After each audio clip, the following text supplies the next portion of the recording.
এর যে ভিডিওটাতে আমরা আইসোটোনটা পুরোপুরি শেষ করতে পারিনি, কারণ তোমরা সবাই জানো ইউটিউবে শর্ট ভিডিওতে টাইম লিমিট 3 মিনিটই রয়েছে। 3 মিনিটের মধ্যে তো শেষ করা যায় না।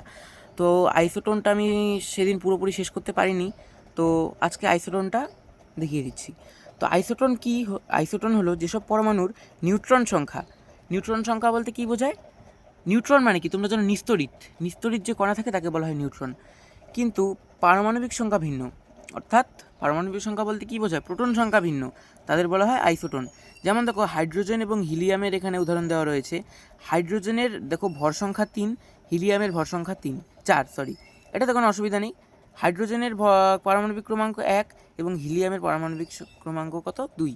তো আমি আগেই বলেছিলাম যে ভর সংখ্যার সঙ্গে যদি পারমাণবিক ক্রমাঙ্ক আমরা মাইনাস করে দিই তবে আমরা কী পাবো? নিউট্রন সংখ্যা। তো দেখো এখানে 3-এর সঙ্গে 1 বাদ দিলে কত হয়? 2 হয়, এবং 4-এর সঙ্গে 2 বাদ দিলে কত হয়? 2 হয়। তো মোট মিলে দুইজনের যে নিউট্রন সংখ্যা সেটা তো সেমই হলো না, 2-2ই হলো। তো এবার এখানে দেখো আরেকটি উদাহরণ দেওয়া রয়েছে। এখানে আমরা কোন উদাহরণটা নিই? সিলিকন অ্যান্ড এটা কি বলা রয়েছে? এটা হয়তো ফসফরাস হবে। হ্যাঁ, ফসফরাস।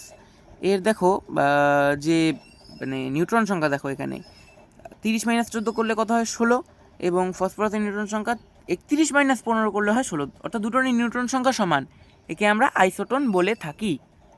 তো আশা করি বোঝা গেল।